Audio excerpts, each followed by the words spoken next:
राम जी के नाम ने तो पाथर बितारे, राम जी के नाम ने तो पाथर बितारे। जो न जपे राम, जो न जपे राम, वो है किस्मत के मारे। राम जी के नाम ने तो पाथर बितारे। राम जी के नाम को तो शिव जी ने ध्याया, तुलसी ने राम जी पे सर्वस्व लुटाया। कबीरा भजन करे भय मत वारे, राम जी के नाम ने तो पाथर बितारे। राम जी के नाम ने तो पाथर बितारे। नमस्कार, सिंप्लिसिटी विद रश्मि में रश्मि के साथ आपका बहुत बहुत स्वागत है। फिर आ गई रश्मि आपके साथ ढेर सारी बातें करने किसी नए टॉपिक पे।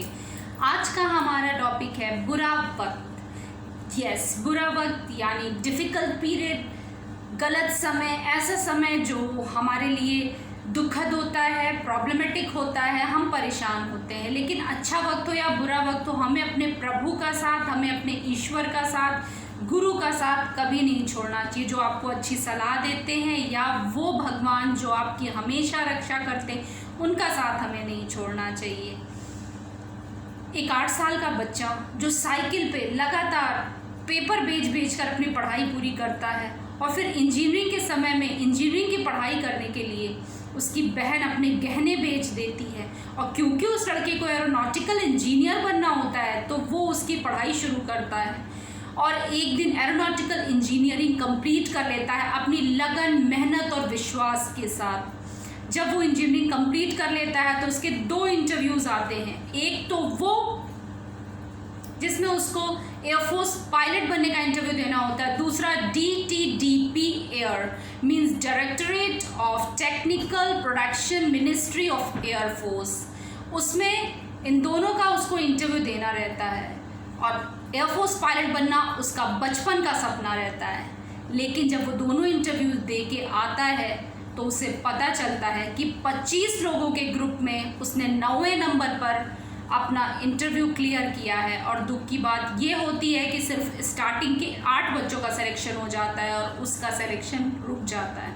वो रोने लगता है, दुखी होता है, बहुत परेशान होता है। लेकिन एक साधु जी मिलते हैं, वो बोलते हैं कि बेटा ये आपके भाग्य में नहीं था, ये आपके बस में नहीं था, ये आपकी किस्मत में नहीं था, और आपको इस वक्त में अपनी हिम्मत का साथ नहीं छोड़ना चाहिए, क्योंकि आपकी लाइफ में कुछ इससे बढ़िया लिखा हुआ है और आप कहीं कुछ और इससे बड़ा करोगे।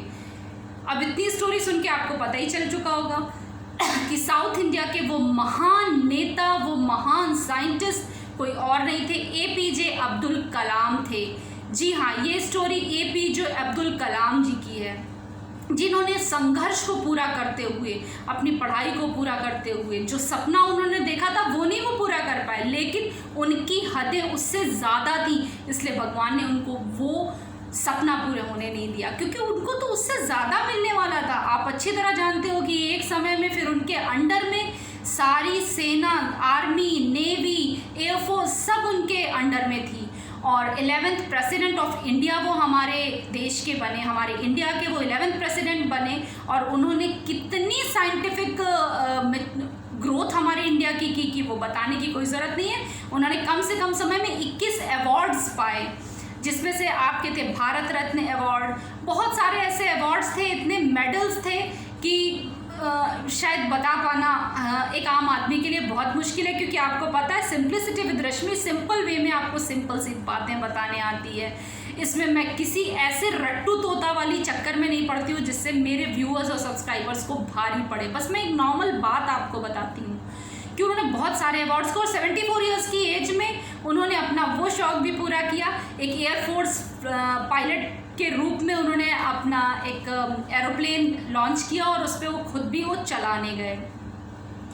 ये सारी चीज़ें हैं। आज आप में से बहुत से लोग कह रहे होंगे जी हाँ मैंने सुना है ये स्टोरी, होगा, थी उनके पास प्रॉब्लम्स, लेकिन हमारी प्रॉब्लम्स उससे बड़ी हैं, हमारा वक्त उससे ज़्यादा ख़राब है। बिल्कुल नहीं फ्रेंड्स।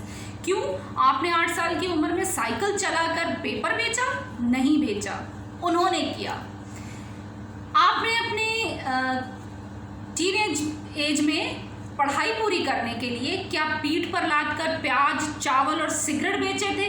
नहीं बेचे, अब्दुल कलाम जी ने किया था। तो प्रॉब्लम्स जब आती है तो सक्सेस खुद साथ में आती है। क्यों हर सक्सेसफुल आदमी प्रॉब्लम से होकर गुजरता है? क्यों हर एक आदमी जब कुछ अचीव कर लेता है तो वो आपको अपनी बातें बताता है कि भैया मैंने ये दुख देखा था। क्यों ऐसा होता है? इसलिए होता है क्योंकि प्रॉब्लम्स वो सीढ़ी होती है जिनको पार करके आदमी सक्सेसफुल बनता है। तो बुरा वक्त, बुरा समय सबके पास आता है। उसको हो सकता है वो आपके लिए बुरा हो, भगवान कभी आपके साथ बुरा नहीं कर सकते, लेकिन वो हो सकता है आपके लिए बुरा हो, वो किसी और के लिए बेटर रहा होगा। लेकिन एक बात हमेशा गांठ बांध के रखिएगा कि वक्त बुरा नहीं होता है, वो बुरा आपको महसूस होता है, बुरा होता नहीं है। अगर बुरा वक्त है, आपको पता है बुरे वक्त में सभी आजमाने लगते हैं, बुरे वक्त में सभी आजमाने लगते हैं, छोटे भी बड़ों को आंख दिखाने लगते हैं। नए अमीरों के पास मत जाना क्योंकि वो हर एक चीज़ का दाम बताने लगते हैं। ये तो एक बात रही बुरे वक्त की कि बुरे वक्त में सभी साथ छोड़ देते हैं, लेकिन एक वो ईश्वर होता है जो आपका साथ नहीं छोड़ता है, उसके साथ ही आपको आगे बढ़ना चाहिए। बुरे वक्त में कुछ ऐसी टिप्स होती हैं जो आपको ध्यान रखना चाहिए। एक सबसे बड़ी बात ये होती है कि अगर समय हमारा अच्छा नहीं चल रहा है तो आपको प्रेजेंट देखना है। पहले क्या हुआ, बाद में क्या होगा, ये सारी चीज़ें भाड़ में जाएं। हमें मतलब है आज, प्रेजेंट, अभी हमारा कैसा है। एक विलियम थे, वो बहुत परेशान रहा करते थे। तो उनको ये लगता था कि उनके पास बहुत प्रॉब्लम्स है, वो बहुत दुखी हैं, उनको अपने फ्यूचर की, हर एक चीज़ की बहुत टेंशन होती थी। डॉक्टर को दिखाने का, डॉक्टर ने कहा भाई आपके पास कोई बीमारी नहीं है, आप रेस्ट करिए, एक दिन हफ्ते में आराम किया करिए। तो उन्होंने वीक में एक दिन छुट्टी मारना स्टार्ट कर दिया। एक दिन वो छुट्टी में घर पे बैठे हुए थे तो उनकी वाइफ बर्तन धुल रही थी और गाना गुनगुना रही थी। उन्हें लगा यार ये इतने बर्तन भी धुल रही हो, गाना गुनगुना रही है। तो उन्होंने सोचा मन में कि आज हमारी शादी को 18 साल पूरे हो गए। अगर 18 साल पहले मेरी वाइफ को ये पता होता कि मैं 3 टाइम इतने बर्तन धुलूंगी तो क्या वो कभी शादी करती? ये हर एक लड़की के लिए बहुत टेंशन की बात है।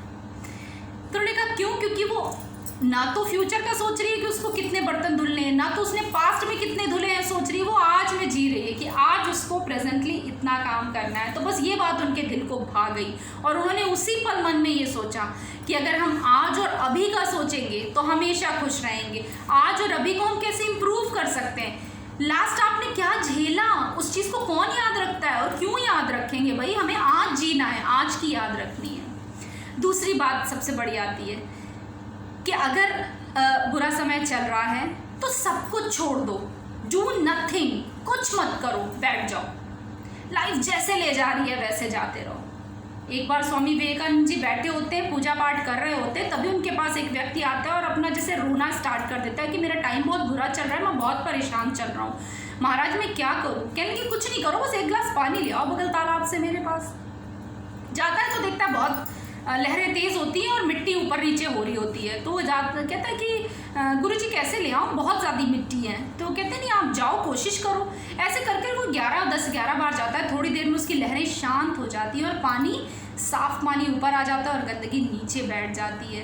तो आपको पता है वो पानी ले आता है पीने के लिए। तो उस समय स्वामी विवेकानंद जी कहते हैं इससे तुमने क्या सीखा? इससे ये सीखा कि जब लहरें तेज हैं, प्रॉब्लम्स ज़्यादा हैं, तो उस समय शांत होके बैठ जाओ, डू नथिंग। उस समय कुछ नहीं करना चाहिए, उस समय बैठकर उस टाइम को क्रॉस करके हमें अच्छे टाइम का वेट करना चाहिए। यस, ये जो प्रेजेंट टाइम हमारा चल रहा है, जो कोरोना का टाइम चल रहा है, ये यही चीज़ सिखा रहा है कि अभी कुछ मत करो, कुछ नया मत सोचो, बड़ी बातें मत करो। क्यों? क्योंकि इस टाइम को हमें एक वे में जाके काटना है, एक तरीके से हमें शांति से रह के काटना है। बस लहरें जैसे जा रही हैं वैसे जाते चलो और एक इस समय को पार कर लो। बस अपने ईश्वर का साथ मत छोड़ो, अपने भगवान का साथ मत छोड़ो। तो मैंने बहुत सारी बातें आज आपके साथ की, आपको ये पसंद आया होगा। आपको पसंद आया हो तो लाइक करिए, कमेंट करिए और मुझे सब्सक्राइब भी करिए। देखिए आपने सब्सक्राइब नहीं किया तो मैंने अपना अंगूठा काट लिया ऐसा बिल्कुल नहीं है, मुझे थोड़ी सी चोट आ गई है और आपको सब्सक्राइब करना है और लाइक ज़रूर करना, मेरे इस अंगूठे के लिए लाइक करना है आपको, ओके, और कमेंट भी करना है। मैं आपके कमेंट का वेट कर रही हूँगी और मैं नेक्स्ट टॉपिक पे फिर आपसे ढेर सारी बातें करूँगी, ओके। आप स्टे करिए, सेफ रहिए, घर में अपना आराम करिए, इंजॉय करिए, मेरे वीडियोस देखिए। राधे राधे।